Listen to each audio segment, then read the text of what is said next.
Yo, what's happening, everybody? We are checking in here live on July 4th for the midweek report. Oh, it wasn't on Wednesday because, I was on location out there for the press conference for Shakur Stevenson versus Artem Harutyunyan.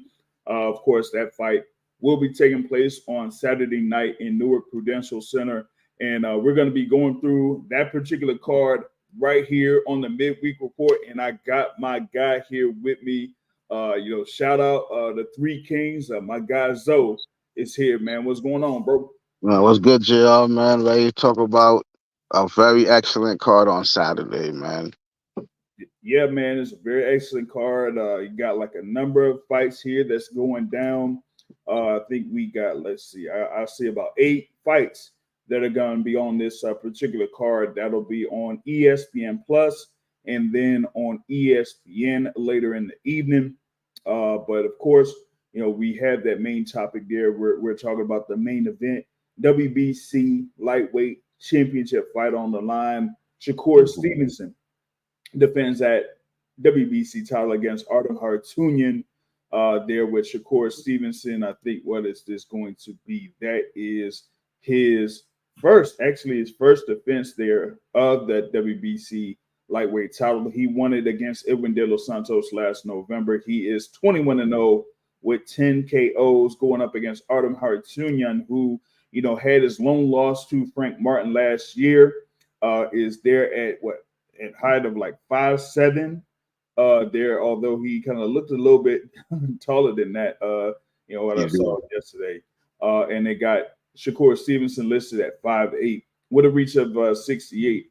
But this one is like where you got Shakur Stevenson highly favored in this particular bout against Harutyunyan. We've seen Harutyunyan have his bout against Frank Martin where he was able to go through 12 rounds against Frank Martin, ended up getting knocked down at the last round there, the 12th round, and lost, by decision, although he feels like he won that particular bout against Frank Martin there, and he, made that statement there at the press conference yesterday. But with this particular bout, we're pretty much like having our eyes on Shakur Stevenson. Of course, he's there listed as one of the top pound for pound fighters in the sport. Yes, I have been slipping and I have not updated the pound for pound list on my end. But you have Zoe. He has his list that he sent out a few days ago. I think you have Shakur Stevenson currently listed at number 8 in the pound for pound top 15 there. So here we get this bout against Harutyunyan, and there are a number of things here that we're going to be looking for, watching out for in this particular bout. It's particularly with Shakur Stevenson. A lot of people still have their sour taste about what happened in Las Vegas last November against Edwin De Los Santos. So they're looking to see if Shakur Stevenson could show up and show out against Artem Harutyunyan. So what's your initial thoughts about this bout coming up on Saturday? Well, I'm excited because I think this fight is here to make Shakur look good. I think Shakur's going to put on the show. I think he's going to show the difference between. I think he's going to dominate Harutyunyan in a way that might bring a claim to see a tank fight, because the last time people were seeing Harutyunyan was in a razor thin fight against Frank Martin, where Frank Martin had to do a second half comeback and score a knockdown to win. So I think Shakur's going to go out there and stop a Harutyunyan in round by like maybe 8 rounds. He's going to dominate him. He's going to put hands on him. And after the performance, people's going to be talking about Tank, because they're going to see what happened. Because people was just hyping up Frank Martin as the second best lightweight. And the only one he has over is struggling against this guy. So Shakur goes and blow these guys out. I think it increased the acclaim. So I think this is the perfect fight when you think about it. I think he's going to dominate him. I mean, that's what I'm looking at, is see if Shakur Stevenson is going to be able to dominate Harutyunyan. I mean, Harutyunyan to me, kind of looks like someone that could, try to make things difficult. He was talking about like in the press conference that, what I think it was for the Frank Martin fight, that he really get that much training or whatever it is, or that much sparring. There for that fight against Frank Martin. But then he said like he's going to be prepared a little bit better here against Shakur Stevenson. But the way that he was kind of like talking there, it's like he was what I say, like passive in a sense. You know what I mean? So it's like, I'm looking to see Shakur Stevenson, kind of like treat Artem Harutyunyan as food, and that it Yeah, will also be like Shakur Stevenson's fight against Jamel Yoshino. Herring. You know, Yeah, not even like Noshino. It's gonna be like Jamel Herring, because at least with in that Jamel Herring fight, that one is like where at least for me, I saw where Shakur Stevenson could like really be like almost close to like the complete package as far as like speed, precision, defense. Measure it. Closing the distance, getting back. So that his opponent is out of range. All that type of stuff. So I'm seeing it. So I'm looking to see if that's going to be the same thing, right here in this bout against Harutyunyan, because I think that like you said, this fight will kind of like create or boost up the demand for a fight between Shakur Stevenson and Tank Davis, and we see hmm that Tank Davis is currently in the works of trying to lock down a fight with Vasyl Lomachenko. So after this, we'll see, Tank versus Lomachenko. And then after that, for 2025, it could be Tank Davis there versus Shakur Stevenson. So, I'm that needs to be seen. I'm not gonna lie. I don't really believe that's a thing for real. The Lomachenko joint? Yeah, I don't believe that shit. So I think smoke screen. I think it's smoke screen to drum up interest, and then negotiation is gonna go wrong somehow, and then it's gonna be maybe Eastside Cruz or some shit at 140 or some bullshit. Man, I don't know. I mean, some people kind of like, brought that up as a possibility that Eastside Cruz could be like a quote unquote backup. Because There. based off what I know about how Tank's been handled, has Loma slipped enough for his handlers to feel comfortable to put him in there? Because I don't think he slipped that much.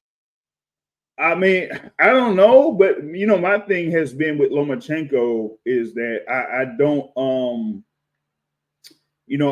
I don't really like have him as far as like that high, as far as like being that dangerous to specific guys there at 135, because I think 135 is his absolute limit as far as like how far he was able to go up. You know what I'm saying?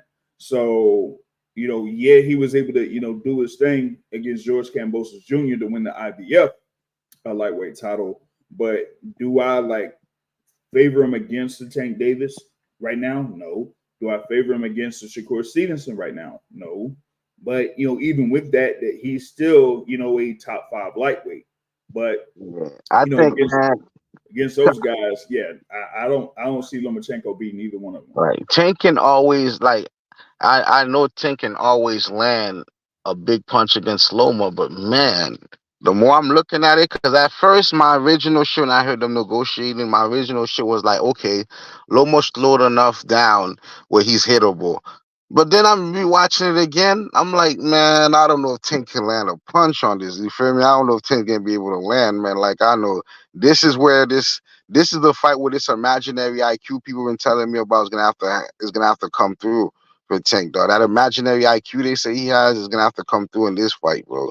Because I see that footwork bothering the shit out of Tank, man. I mean, we'll have to see. I mean, this would be like what his second Tank's second straight fight against a southpaw, as he was dealing with the southpaw there in Frank Martin. But at least with the movement of Frank Martin was like he was very active in his movement, but it wasn't like it was Educated. yeah, well educated, yeah, strategic. You know what I mean?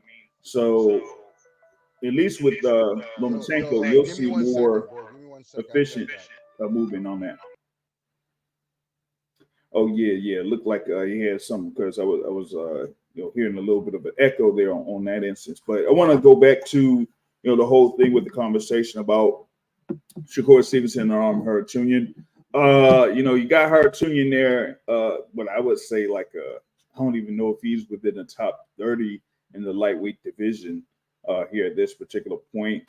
And what did they have him as? Because I mean, this is one of those voluntary defenses of that WBC lightweight title. You know what I'm saying? So you got Harutyunyan there currently ranked at number 7 in the WBC. So this is a voluntary defense of that WBC lightweight title. And with Shakur, like I said, I see him trying to have a performance like, I'm going to show, the people that I'm one of the most talented fighters out there in the sport. I want to see him, do something like that to say, hey, he's going to be like one of those more dangerous fighters out there. I currently have Shakur Stevenson ranked number 7 in the pound for pound rankings there. So, I mean, I look at this to where he could have an opportunity to move up in the pound for pound rankings, but we'll see, because we already had a great performance by another fighter that is on the pound for pound list that's just right below him currently in Jesse Bam Rodriguez, who, he just wasted Juan Francisco Estrada last weekend. So, and that was like an awesome performance there by Bam Rodriguez. So I want to see if you have Shakur Stevenson there being able to have a great performance against Artem Harutyunyan in order to defend that WBC lightweight title. Like I said, he's had his performances against Edwin De Los Santos, Shichiro Yoshino, Robson Conceição, Oscar Valdez, Jamel Herring. Those are those previous bouts that he's had since October of 2021. So I mean, it's been a pretty solid resume here so far. I mean, up to this point with that. It was just that the bout that he had against Edwin De Los Santos was really it wasn't necessarily completion at all. But I'm like, this is coming off of De Los Santos having his previous fight before that. Man, I was out there for De Los Santos when De Los Santos fought Joseph Adorno pretty much a year ago. It's been 12 months since that fight against Joseph Adorno, and that fight went the full 10 rounds. And I was like, yeah, he pretty much swept Joseph Adorno, but it's like, yo, man, it just wasn't hitting, dog. So him going up against Shakur Stevenson, it was like, oh man, that just was an absolute disaster. You had Stevenson that had injured, injured shoulder, whatever it was, but still you got to be able to try to at least have some type of performance there, because that almost looked like, what was that? Erislandy Lara versus who was it that Erislandy Lara had? It was like a main event, right? You had Erislandy Lara against Terrell Gausha. Yeah, I'm like, yo, how was that a main event? You had all of those fights that were at the 154-pound division on that card, but yet Erislandy Lara was there as the main event against Terrell Gausha. And at that particular time, that's like the crafty boxer there, Erislandy Lara. And Gausha isn't really a guy that is very active with his hands there. So kind of like made for a bad looking bout. I mean, you've seen that where you had Terrell Gausha there against Carlos Adames a few weeks back. So I mean, hey, so we can't even we can't afford to have that here once again in Newark, New Jersey at the Prudential Center. Of course, as the home area there for Shakur Nafi Saeed Stevenson, right? So you got that. Shout out to my guy Matt Gomez in the building here. He says, if your favorite fighter or boxer does not get a KO, do not be let down. Stay loyal to the sport of boxing. Well, I mean, that's the thing, though. Sometimes we have fans of fighters and we have fans of boxing. You know what I mean? And that, is a completely different type of thing, because you're a fan of boxing, you be watching as many fights as possible. It don't matter if it's Shakur Stevenson, Tank Davis, Vasily Lomachenko, freaking Errol Spence, Terrence Crawford, Canelo Alvarez, David Benavidez, list goes on and on. You wouldn't even matter. It wouldn't even matter about that. It wouldn't matter if it was on Matchroom, Golden Boy Promotions, PBC, TGB Promotions, Salida Promotions, Pro Box TV, with Gary Jonas. It wouldn't matter. You would just watch the fights because you love the sport of boxing. But at other times, if you're a fan of fighters, like there's instances where you might just not end up watching because it's like if you're not interested, you're not interested. You know what I'm saying? Is Adam Hurley, shout out to you, man. He says a lot of fights this week, my guy. Which one are you wanting to see the most? Well, like I said, I said this earlier. I will be at the Prudential Center covering that fight card in Newark, headlined by Shakur Stevenson versus Artem Harutyunyan. So, you do have that there, of course, through Top Rank. You also will have, I think it is, the Golden Boy Promotions card, just real quick, which is headlined by William Zepeda versus Giovanni Cabrera, also there in the lightweight division. William Zepeda is ranked #1 in pretty much like all the sanctioning bodies there. So he's there undefeated. He's looking to have an opportunity to fight for a world title real soon. But, you just got to be able to have him be put in a position to do that. And also of note, you do have part of the FanMio fight card that has Nate Diaz versus Jorge Masvidal. You're also going to have Kermel Moulton on that particular card. He was just added to the card. But also you're going to have Daniel Jacobs back in the ring after, a couple of years, going to be taking on Shane Mosley Jr. in the super middleweight division. So there's going to be a lot of activity in boxing there on Saturday night with a few cards that are out there. But like I said, I'll be be part of that Top Rank card. You know what I'm saying? So that's that. Now, my thing here once again with Shakur Stevenson, Artem Harutyunyan. The last time I was out there for the Prudential Center in Newark, you did have Shakur Stevenson going up against Shichiro Yoshino. That was like a pretty interesting scene out there at the Prudential Center for that particular card. That's like a whole nother story because it was like I was ended up on something different. I don't know if y'all go back or whatever it is, but I don't know how, but I ended up like being ringside for that main event for trying to do something for the ring entrance or whatnot. But that's a whole different crazy story there in itself. But back to this thing here with Artem Harutyunyan, right? Y'all, I don't know if y'all feel if Shakur Stevenson should go ahead and get this knockout. But that's kind of like what I've been hearing, around the boxing circles is that they say, hey, man, Shakur Stevenson should go ahead and get this stoppage against this dude. You got to be able to show up and show and style on Artem Harutyunyan. Particularly, of course, they want to compare this particular bout to, Harutyunyan's bout against Frank Martin. And of course, with Frank Martin, he's been there. They kind of like put him or list him as like one of those guys that floated around as a top 5 lightweight, before he went up against Tank Davis. So now you're going to have Shakur Stevenson here against Artem Harutyunyan, and he, got to be able to do his thing there on that.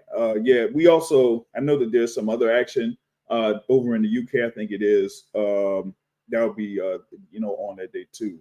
Real quick, I think my guy Zoe is back, but yeah, I just looked at the odds on DraftKings for this particular bout between Stevenson and Harutyunyan. Let me get my guy Zoe back on. Hey, yo, Zoe.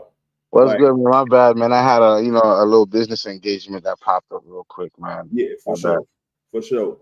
So yeah, man, I see this joint here, man, for the odds on the DraftKings. Shout out to DraftKings there, cheap plug. Man, they got Shakur Stevenson at minus 3,000. I don't gamble in Vegas like that. I only gamble straight up. So what does that mean? that means you would have to put up $3,000 in order to win 100. Yikes! Yikes! Yeah. Well, at least Vegas no talent. At least Vegas Well, no. yeah. And so they got Artem Harutyunyan there at plus 1,300, right? You're looking at the live reports here. It seems like on DraftKings for the percentage of bets placed, they say that it is 95% in favor of Shakur Stevenson. That's pretty much why you had that thing at like minus 3,000. 95% of the folks putting in, anything, putting it in for Shakur Stevenson. That sounds accurate. That sounds like how it should be. It Yeah, sounds like yeah, we have a lot of intelligent voters. yeah. So, but they say like, well, they got a minus for the total rounds. They got over under 10.5 rounds for this fight. So they're kind of like expecting it to, pretty much be around or through the full 12 rounds. But you can So, still get a little bit of money on that. so how much money will I get if I go for like round? Let's say knockout from round 6 through 8. Like how much money I'll get for those type of shit if I put a good 100 down? Well, through 6 through 8, let me see if the DraftKings has that, because I think you probably have to go through what is it, FanDuel. I think FanDuel has something like that, right? Okay. Because with DraftKings, they do like pretty much like exact round. And so, for example, if you say That's like, what I'm asking. Exact okay, round, just to give me round 6, 7, and 8. That's all what I'm right, asking. so about plus 1,400 to about plus 1,000. So you could get like 1,400 if you say Shakur Stevenson by KO in the 6th round. Oh, damn! That sounds enticing. Yeah, so if you put that if you put down like shoot 10 for Shakur Stevenson to win by knockout TKO in the 6th round, you would get 140. You feel me? Damn! I'm gonna do that. Yo, I'm gonna do that. So I mean that's the thing, man. That's what I kind of like say where you could probably get a little bit off that is that if you really feeling like Shakur Stevenson could go ahead and get the stoppage here on Harutyunyan, then just go around those particular rounds. I mean, of course, that last time he had the stoppage against Yoshino, that went through 6 rounds. You feel me? So if you go through on the 6th round on this, you get like plus 1,400. Okay, what about round 5? What would round 5 be? I'm just if I want to be an extra brave. What would round 5? 1,600. Okay, so it's not that big of a difference. Yeah, not that big of a difference. A little bit. About 200. Get you probably about a little extra $200. So in other words, Vegas is not expecting Shakur to get the stoppage. I mean, yep. Because you saw the thing with the over under. They put it at 10.5. And so it's like they kind of like say, hey, this is gonna go another 12 rounds or whatever it is. But I mean, it's like Harutyunyan is there at like 12-1, 7 of those wins by way of knockout. So, and with the exception of that bout against Frank Martin, all this fights was in Germany. On the field. Yeah. You know what I'm saying, and he's there at 33 years old. And in Germany, I guess with him being at the lightweight division, I guess he doesn't get that much work out there. What I'm saying? So, yeah, man. If anything, I consider, I consider seeing about that stoppage around like 6 to 8, like you said. Yeah, because that's what I'm looking for, man. That's what I'm expecting. Because I watched some film of him, man. He's not terrible. He's not terrible, but Mm-hmm. he's food. Yeah, that's He's the thing. food. That's the thing too. Also, shout out to Adam Hurley. But there's also another fight that's coming up on Sunday. That's going to be pretty good. That's I think it's unification bout. So definitely got to watch out for that. But that's mainly the thing there with Shakur Stevenson and Artem Harutyunyan there as far as like that fight is concerned, right? But the thing about it is like now of course, the backstory to it is Shakur Stevenson's status there with Top Rank, and Yep. everybody pretty much knows now that this fight here in Newark is the last fight that Shakur Stevenson has. Can I say something? Can I say something? Go ahead. That's why it's imperative Shakur gets a stoppage. You have to get a stoppage. This is your last fight with Top Rank. We've seen this story before. If you don't get that stoppage, it might be a questionable decision the opposite direction, man. You need a stoppage, bro. Man, I don't know, man. I don't know if they go pull off a Top Rank special with Artem Harutyunyan, man. That would be the wildest thing there if they did that. Like I couldn't really see, how that would. I could. They hold that title, they get him, and Shakur leaves, and they have the WBC title give to either Keyshawn or Mortella. You feel me? Yeah. I can see it. It's one of their fighters. Yeah, I mean, yeah. Well, hey, I would probably say that a little bit more if Shakur Stevenson had the WBO title. But that's a whole nother thing there, man. Yeah, that's a whole nother thing there. But yeah, I mean, but for me, for in this particular case, I just expect Shakur Stevenson to go ahead and get this win. I just don't see where Artem Harutyunyan has a method or pathway to get the win. Like I don't see him like mucking it up or making it real bad like an Edwin De Los Santos or like a Sandor Martin versus Teofimo Lopez. I don't think it would be something like that. So I got Shakur Stevenson getting the win and seeing if he'll be able to get the stoppage there. Yeah, Adam Hurley. Yeah, we'd definitely like to see Shakur to get the stoppage there. You know what I'm saying? And also I hadn't checked, but I got to see what the the thing is as far as like the attendance or whatnot or the status. Man, if it's in a Prudential, more than likely it's sold out. If it's in a Prudential, I'll be shocked if it didn't sell out if it's at a Prudential. Yeah, I mean, but that was the thing though. I wasn't sure if his last bout there against Yoshino. Yeah, I don't think that one like had sold out. So it didn't. Oh yeah, word. Okay.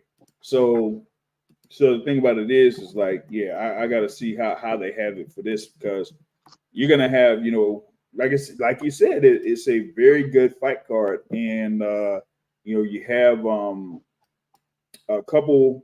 At least one more fighter that's out there from Newark that'll be part of this card, but he's gonna be in the opener. But yeah, there's like a number of this is hey, I'll tell you this right now. I'm looking at Tekken Master. It's looking really good, man. It's healthy. It's kind of it's trending in the right direction. It's close to being sold out.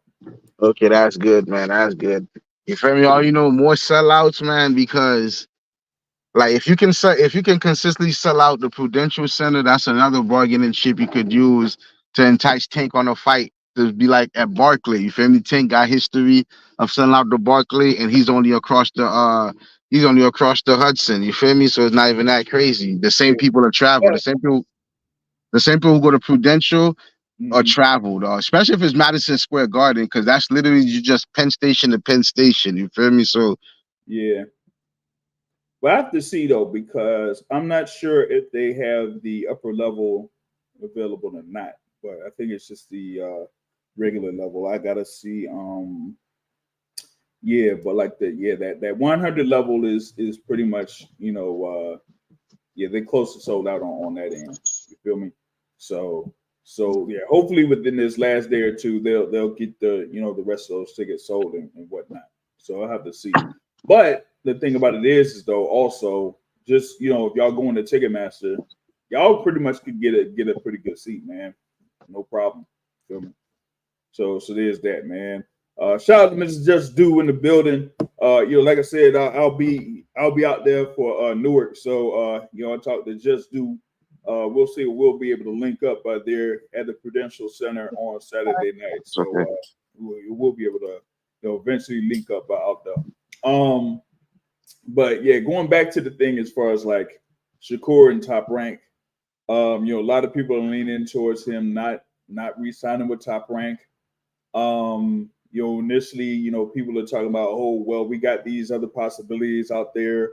You got Matchroom Boxing. Matchroom Boxing has like a few fighters there in the lightweight division currently. The thing with TGB or whatever it is, PVC or whatnot, is like, well, of course, who's out there at the top, but outside of that, like, who else do they have as far as like who would they work with?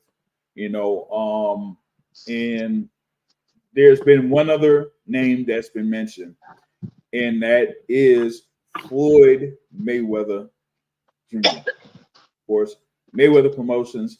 Of course, they recently added Richard Safer in to replace Leonard Ellaby as the CEO of Mayweather Promotions. And, of course, Mayweather has kind of like been, out there hanging out, being close with Shakur Stevenson recently. So, hey, I see that being the move. You feel me?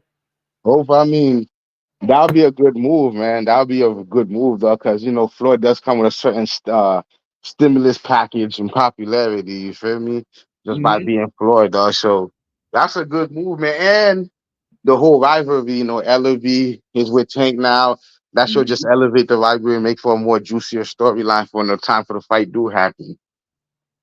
Yeah, I can see the 24/7 now, bro. Oh man, that would be nuts, man. That would be crazy. You know what I'm saying? That would be crazy if they'd be able to do that. You said Matt Gomez says Shakur, like David Benavidez, should not wait on the biggest names. They should keep stacking up their chips by staying busy. So he feels like Shakur should go the David Benavidez route. And just try to get active and get as many fights in as possible. I mean, hey, you got, like I mentioned, earlier, you're gonna have another fight that's gonna be on the same day there with William Zepeda.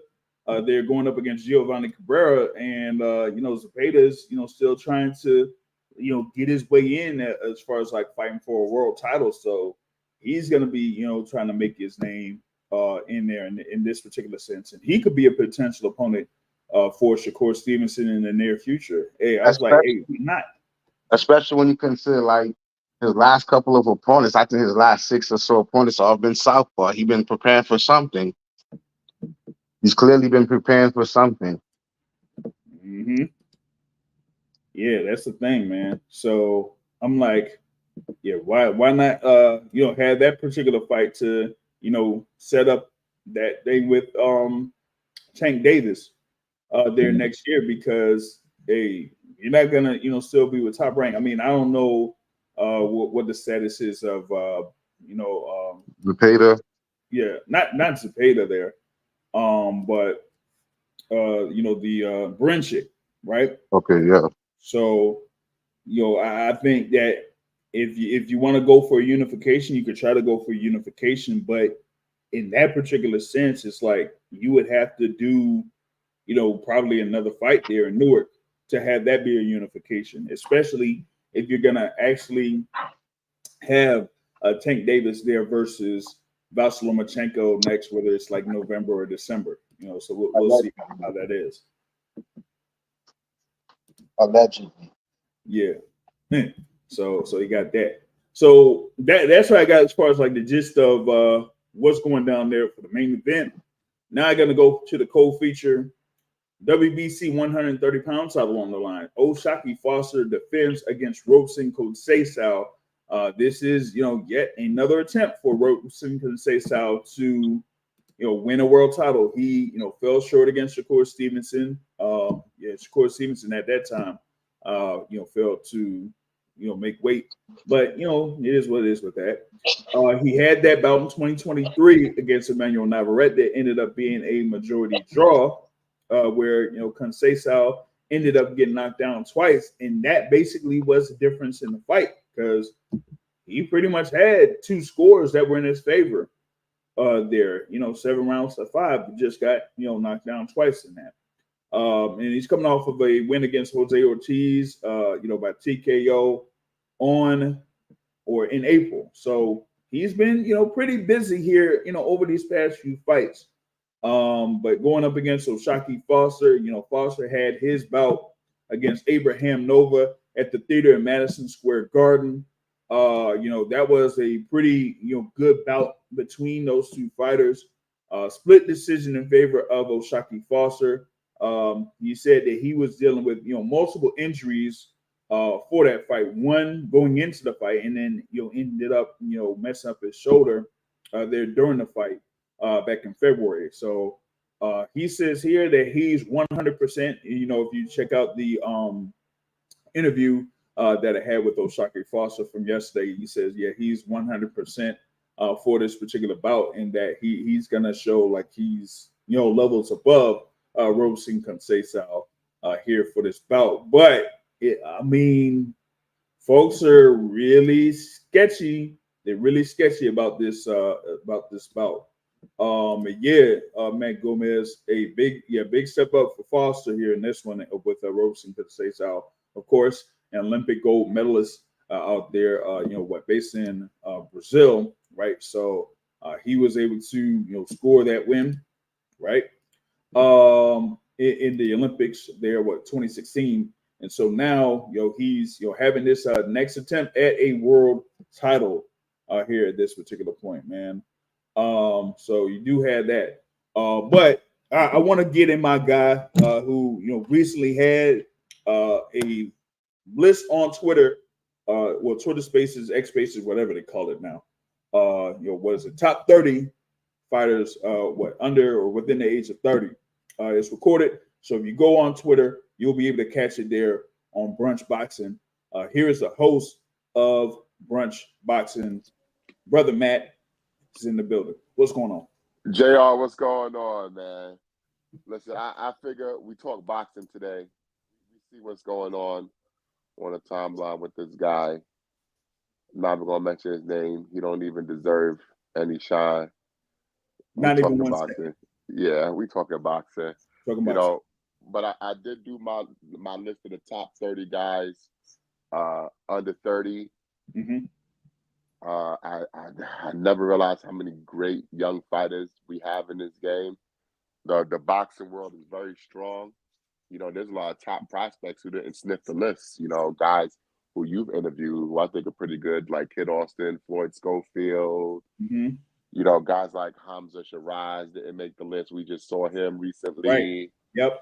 Even some champions didn't make the list, like Nick Ball, former champ Ray Ford. They didn't make the list. And these are.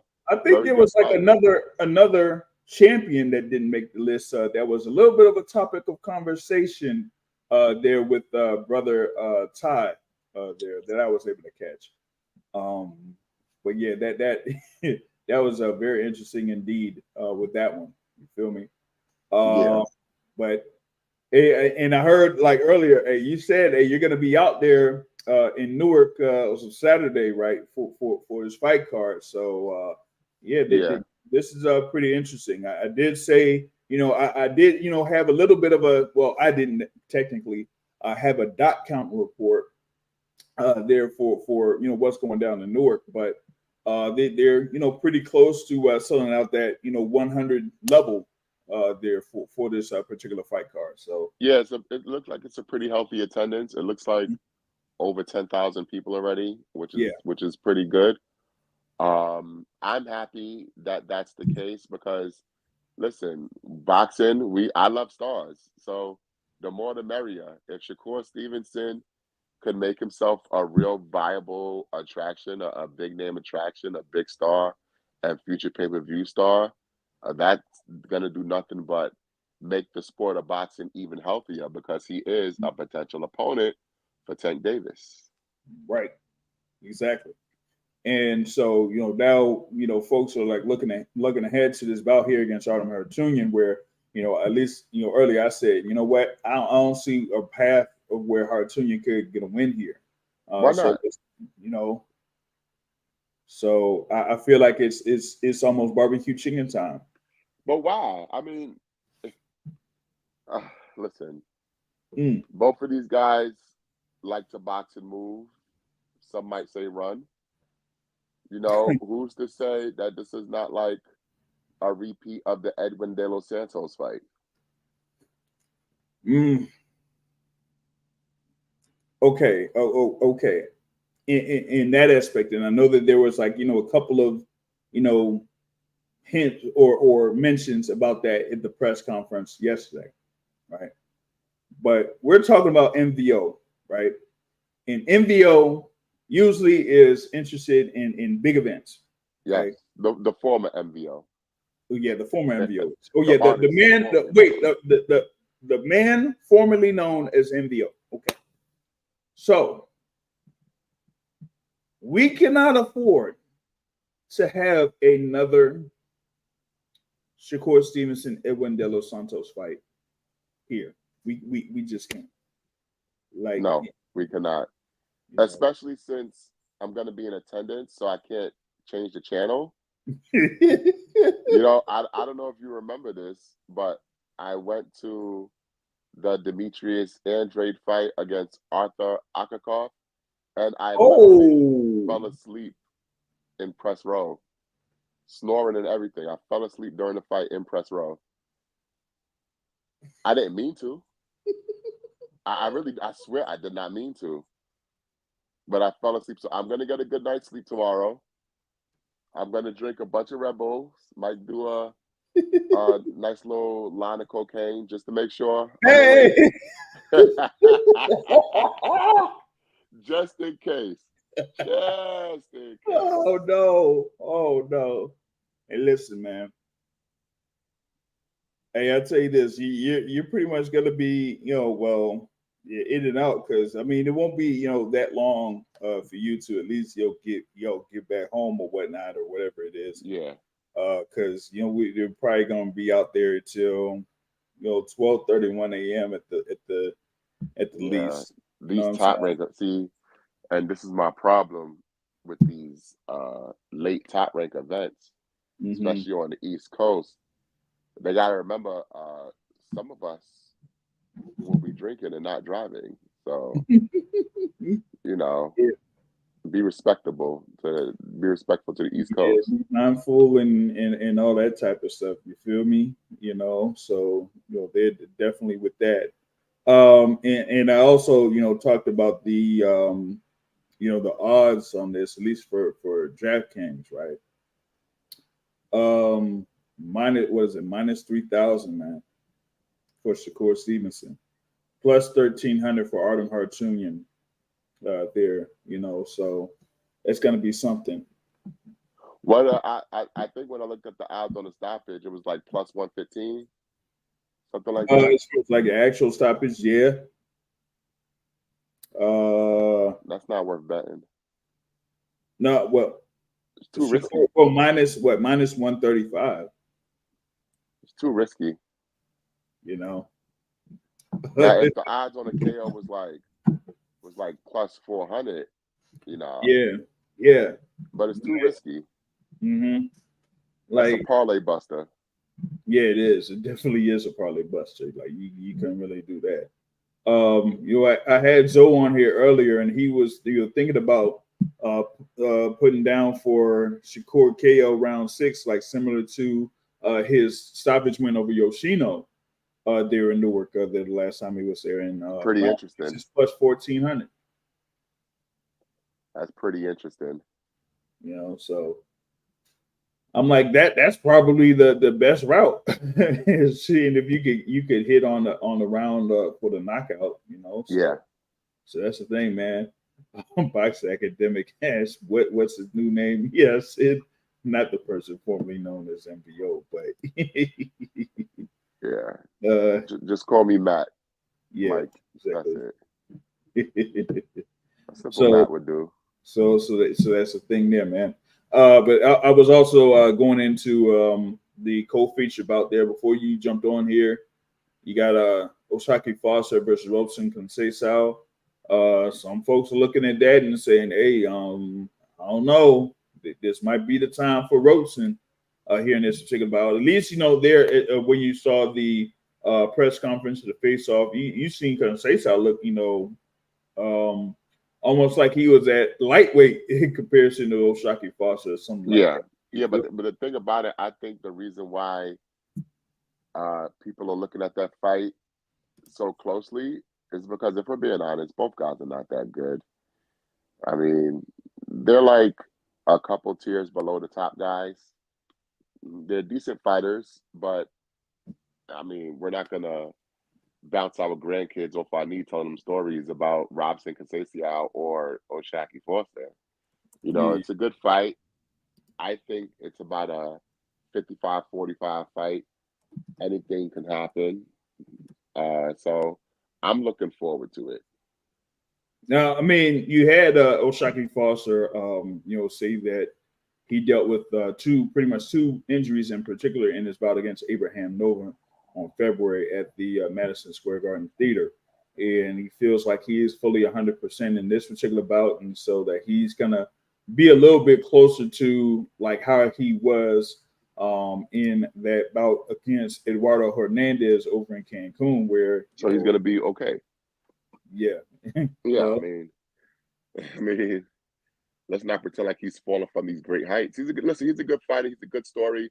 I'm glad he got his freedom. And now he's with Top Rank. He's a champion. All power to him. But let's be honest what we're looking at. He's a guy. Ooh. So with that being said, so you have the likes of Lamont Rose Jr. and Emmanuel Navarrete and the newly crowned champion there at 130, Anthony Kasase. You have them rated over O'Shaki Foster. No, I just think it's a very poor division. Okay, it's a bad division. It's just a bad division, I would say probably Lamont Roach is the top guy in the division. Okay. Yeah, he's probably the top guy in the division. Followed by, let's go with O'Shaki Foster. I would like to see them fight each other, to be honest. Now, I mean, they said O'Shaki said that that he wanted to go ahead and have that particular fight, instead of this, but they said Roach and his team wanted to have at least that title defense over in DC. So I mean, but why not? So here's the thing: O'Shaki Foster would rather be a co-feature on a Shakur Stevenson card instead of a main event in DC that would have probably sold a good amount of tickets, and it would have been on a big stage also. I would have rather have done that. I don't know. Well, you think it's gonna be hometown cooking? No, I think, but the thing is with on Lamont Roach's side is that he's pretty much a quote unquote free agent. Like his promoter is his father, basically. But you can sell a Lamont Roach versus O'Shaki Foster fight. You definitely could. I'm not sure if they would put it at the Entertainment and Sports Arena, but hey, who knows? Hold on. Wait a minute. So they could put Rory McIlroy in the main event against Lamont Roach, not O'Shaki Foster. What are we doing here? What's going on here? Hey man, I don't know. Just hey, I don't know. You might have to listen to Sean Porter and what he said about the atmosphere at the very least, but how many people were out there for that particular fight last Friday. Yeah, it was a good atmosphere. I watched it. Yeah, good atmosphere. Shout out to Lamont Roach for putting on a good event. But I would like to see because when you have a division like 130 where, let's be honest, no guy separates himself from anyone with talent or notoriety, they got to fight each other, knock each other off. Let's see. That's the thing. But it has to happen because 130 really, they for years they really haven't had like any instances of where the top guys fight each other. Like the only time you really saw it was when Shakur Stevenson fought Oscar Valdez there a couple of years ago or whatever. Yeah, and that was because they was under the same umbrella. Yeah, they were under the same umbrella, but at times they had what was it? Jamel Herring and the dude that was WBC champ before Valdez, they held the WBO and WBC titles, and they still. You talking about Burchell? Yeah, Miguel Burchell, and they didn't unify. Shoot, you had Vasily Lomachenko there at 130 pounds, and he didn't unify there at 130. Yeah. So, like I said, man, that super featherweight division has had a history of like times where they just didn't have the top guys fight each other. So I'm like, yo, y'all gonna have to break the cycle sometime. Yeah. Feel Well, me? no time like the present. That's true. But we got to see what's up first here with Osaki Foster against some Seisao, man, because that's gonna be a really intriguing bout. And they say plus 300 for under 10 and a half rounds for that fight. I can see why they say that. Yeah, I think it's going the distance. Yeah, it's going the distance for sure. But like, hey, minus 220 for Osaki Foster and plus 175 for Conceição. That was the thing. Yeah, man, facts. Loma not getting Burchell at that particular time was wild. Yeah. It was amazing how Burchell was the WBC champ for all that time, and no unification, man. You know what I'm saying? So that Osaki joint, that's going to be I think it's going to be the most intriguing fight of the night, as far as like what the end result might be. So we'll see how that goes. Yeah. Huh. I like this Zepeda versus Cabrera fight. Yeah, a lot of people have like kind of brought that up there, but Zepeda, he's going to be there to try to make his case for why he should fight for a world title, I guess next. Yeah, I'll be honest. I really want to see Zepeda against Tank Davis, but I don't think the general boxing public will be okay with it because he's not a champion. All this stuff, they're going to say a bunch of shit. But to me, stylistically, that is such a good fight. Yeah. And he's there, and that's like another Southpaw versus Southpaw. And there's Zepeda being at 5'9".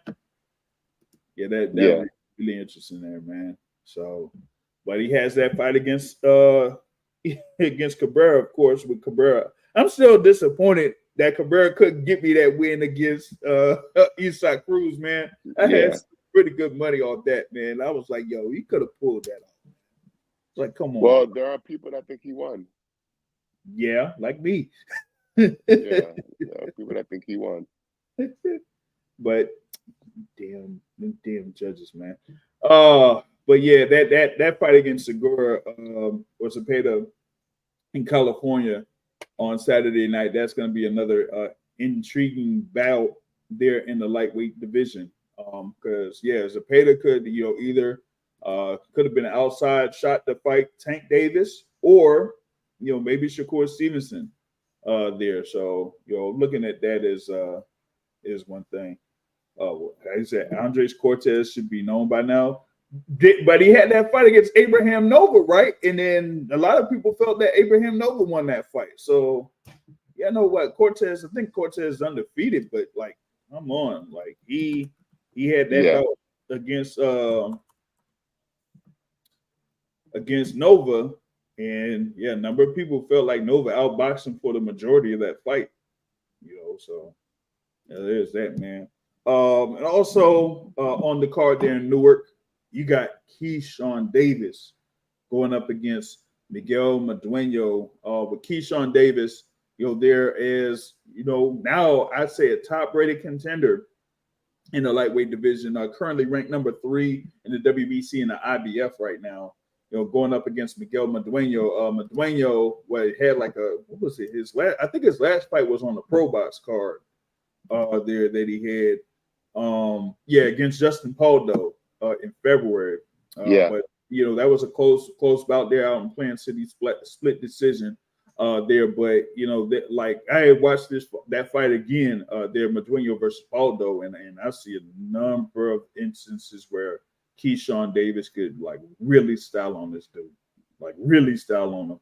Like his guard has it to where you could pretty much like land the jab at will, because he pretty much like has a guard like this, so he have this open spot for you to like land the jab up top, So he land the jab up top, go downstairs, and the thing is, man, coming off of Keyshawn's performance against Jose Pedraza, man, it looks like he'll have another showing against Miguel Madueno, man. I don't know. Yeah. I think one is kind of like a little bit of a step down there in a sense from Pedraza to Madueno. So he is, but I guess either Keyshawn didn't want or they couldn't secure bigger fights for him, like Murataya, who's fighting next week.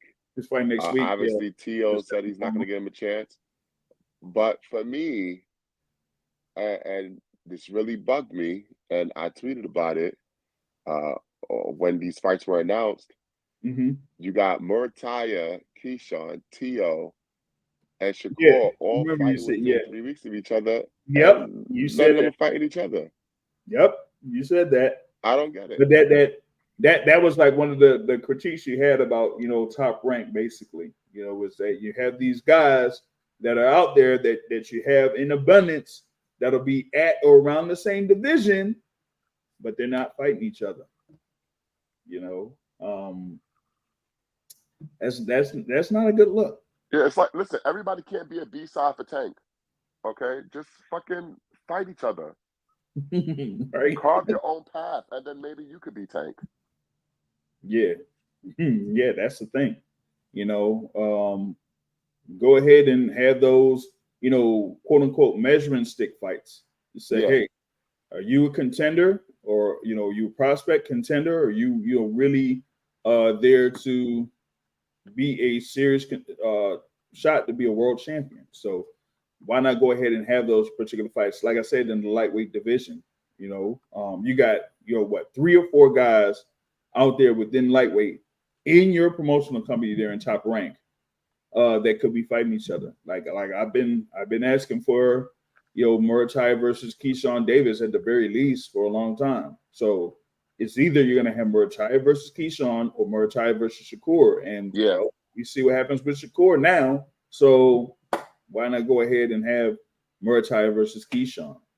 Now we're gonna have Keyshawn Davis here, that's eager to go up in there and have a performance there in Newark and show out. Because last time he was out there in Newark, man, against Yigit, I saw that, man. He got that stoppage there and looked very good. But now it almost seems like he's really coming into his own as far as like being a close to a complete fighter there. And this is just his 11th pro bout. So yeah, I'm looking forward to seeing what he does here against Madueno, because I think Madueno just has that perfect style for Keyshawn to like stick and move, throw combinations, get out of the pocket, all that type of stuff. So I don't know, man. I feel like that's a real good chance for him to get the stoppage. I mean, he's highly favored there, straight up. You know what I'm saying? Whoops. So have me put down, hey man, I'm trying to put more bets. I ain't trying to bet on Miguel, but do I know what the fuck going on here on my phone? But they got like 92% of people putting bets on Keyshawn Davis for this, man. So that tells you, and minus 135 for Keyshawn by KO. Yeah, he got to knock him out. Yeah, he got to knock him out. Yeah, he got. I'll be honest with you, Keyshawn, Shakur, and Mason, they all need knockouts. Yeah. Shout out back Gomez. He said Abdullah Mason is with that business. Hey, I mean, especially with Abdullah Mason, because they had just added him onto the ESPN portion of this fight card. So they started off at 8:30, and they're gonna have Abdullah Mason in there, man, and he's gonna go up against Luis LeBron. Fairly experienced there in the division there with Luis LeBron, and I feel like he's gonna go in there and try to like knock the snot out of Luis LeBron in this bout. It's scheduled for 8 rounds, but I think it's gonna last about 2 or 3. Yeah. So before you get out of here, it's a little bit of breaking news about that guy whose name we won't say. Mauricio Suleiman announced that he's been suspended from, I guess, anything doing with the WBC. Well, hey, at least the WBC is able to do something right in reference to, that at the very least. And a lot of people talk shit about Mauricio Suleiman because it seems like he's always meddling and all this other stuff. Yeah. But I will say that it is easy to criticize the people that are trying things than the people that just sit back and do nothing. So I think Mauricio Suleiman is exhibiting leadership in this time, and I hope all other sanctioning bodies follow suit and just be done with this guy. Yeah, just not even. I gotta check here once again, but like not even have them even involved in your rankings, put them out, remove them, all that type of stuff. You know what I'm saying? So that's how you would make a overall statement in that particular sense, because at least for me, man, like all of these actions by him is a detriment to the sport. So y'all got to send a message and say, hey, you know what, we don't like this type of stuff going down. Go ahead and just go ahead and remove them. And I like overheard some in reference to Zab Judah saying something, man. It's like, that dude got to be real careful at this point. So there's that, man. But that's me there real quick there in the midweek report.